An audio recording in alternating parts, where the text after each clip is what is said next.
Eh bien, chers frères, pourquoi êtes-vous bouleversés? Pourquoi ces pensées qui surgissent dans votre cœur? Voyez mes mains et mes pieds, c'est bien moi. Touchez-moi, regardez. Un esprit n'a pas de chair ni d'os, comme vous constatez que j'en ai. Ils sont encore saisis de frayeur et de crainte.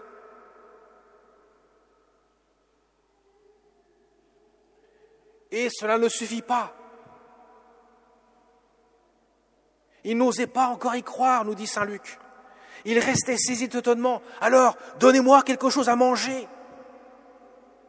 Et il mangea devant eux du poisson grillé. Eh bien, chers frères, c'est très étonnant cette histoire, pourrait-on dire. À peine que les disciples d'Emmaüs aient fini de raconter leur histoire avec Jésus sur le chemin d'Emmaüs, qui dure environ 2 heures, puisqu'Emmaüs est à environ 2 heures de Jérusalem, voilà que Jésus est là au milieu d'eux.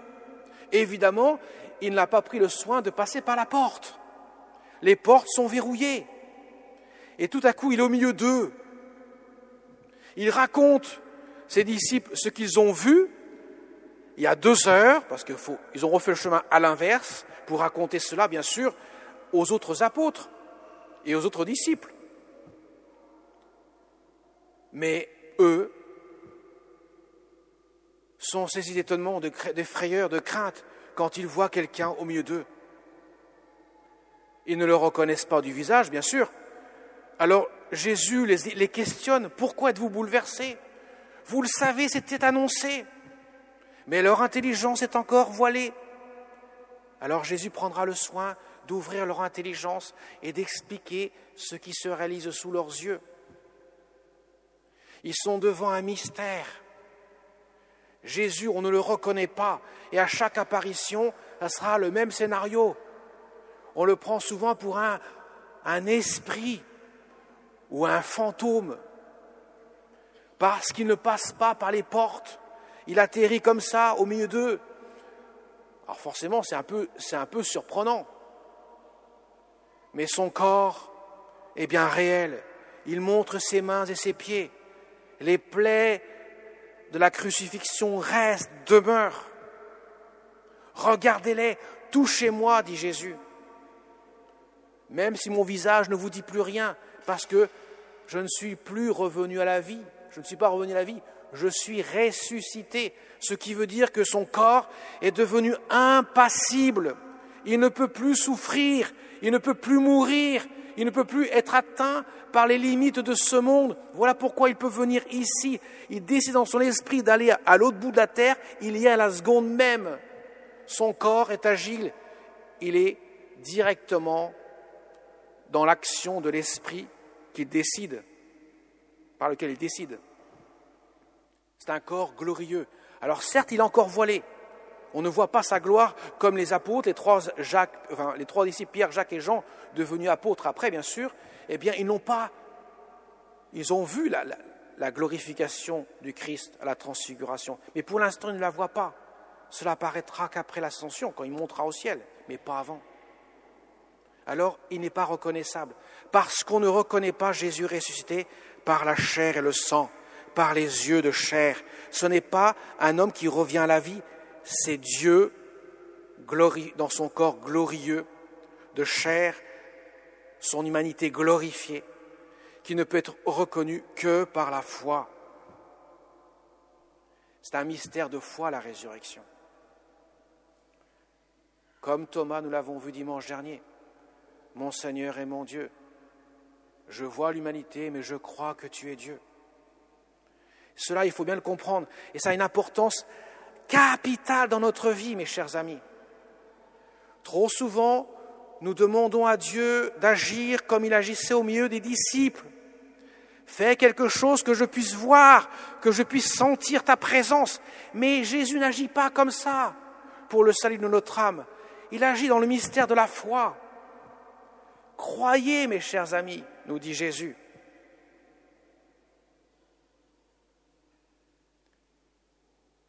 Il n'est pas là pour satisfaire nos moindres désirs terrestres.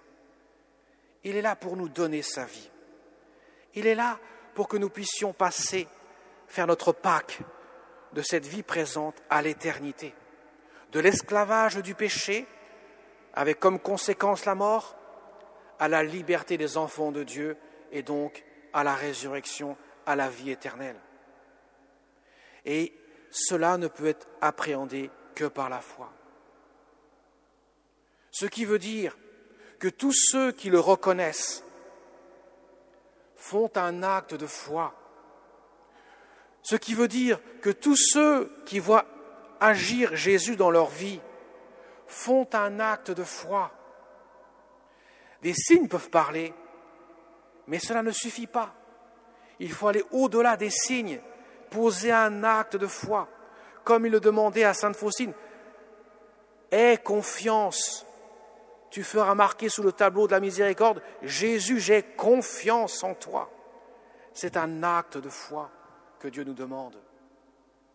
Et la foi, mes chers amis, ce n'est pas quelque chose qui est sensible. Ce n'est pas un guili-guili dans le cœur. Ça ne suffit pas tout ça. Les signes ne sont que des signes. Mais ils vont beaucoup plus loin. Ils renvoient à quelque chose de beaucoup plus profond. L'action divine, elle est forcément perceptible que par la foi. Voilà pourquoi c'est important de bien scruter le sens des Écritures. Jésus ouvre l'intelligence des disciples pour qu'ils puissent devenir des apôtres. Vous êtes les témoins de ce que vous avez vu. Et notre foi repose sur le témoignage des apôtres, eux qui ont été témoins des signes qu'ils ont vus et qui ont manifesté lors des visites de Jésus ressuscité au milieu d'eux. Ils ont manifesté leur foi, ils ont posé un acte de foi. Il était impensable qu'un seul apôtre n'ait pas fait preuve de foi. Car pour être apôtre, il faut avoir posé un acte de foi. Même le brave Thomas, parce que là on est le premier jour de la résurrection, 8 jours plus tard, devra poser un acte de foi. Sinon, il ne peut avoir part avec le Christ. Et l'acte de foi, c'est de croire que toi, l'homme que je vois, tu es Dieu. Et l'acte de foi pour nous, mes chers amis, 2000 ans plus tard, c'est de croire que celui dont les disciples et les apôtres ont vu les signes posés par cet homme-là, nous croyons que cet homme-là est Dieu, qu'il est vivant pour l'éternité et que la mort n'a plus aucun pouvoir sur lui. Même si le monde s'effondre, il est plus sûr de la résurrection du Christ que le soleil brille dans le ciel. Parce que c'est un acte de foi qui nous conduit à la réalité même de Dieu. Et celle qui par-dessus tout, qui a vécu tous les soubresauts dans son humanité, dans la souffrance qu'elle a endurée au pied de la croix, qui résume déjà le condensé même de ce que le Seigneur a mis dans le cœur de la Vierge Marie, mais aussi a permis de vivre cette épreuve terrible pour elle. Elle a gardé cette lumière intacte de la foi dans son cœur, de telle sorte qu'elle jamais elle n'a été ébranlée. Jamais elle n'a été bouleversée quand elle a vu Jésus ressuscité. Son cœur était totalement ajusté à la lumière de Dieu, parce que son cœur n'était pas gouverné par ses sens, mais par la foi. Voilà, mes chers amis, ce que nous pouvons dire en scrutant cet évangile que nous avons reçu aujourd'hui, écrit il y a 2000 ans, proclamé il y a 2000 ans, avant d'être écrit, il est proclamé, que nous entendons proclamer aujourd'hui et qui s'adresse à chacun d'entre nous aujourd'hui. L'évangile est intarissable, il parle à tous les cœurs, à condition bien sûr que le cœur s'ouvre à la grâce. Et il nous parle aujourd'hui, il dit « Mon enfant, je m'adresse à toi, toi aussi fais preuve de foi, accueille mon cœur qui se donne pleinement à toi. » et demandons à notre Mère du ciel de nous y aider. Elle qui a reçu cette mission, dans sa délicatesse, elle nous prend sous son manteau protecteur et elle nous conduit à connaître et aimer celui qui nous a aimés en donnant sa vie sur la croix. Amen.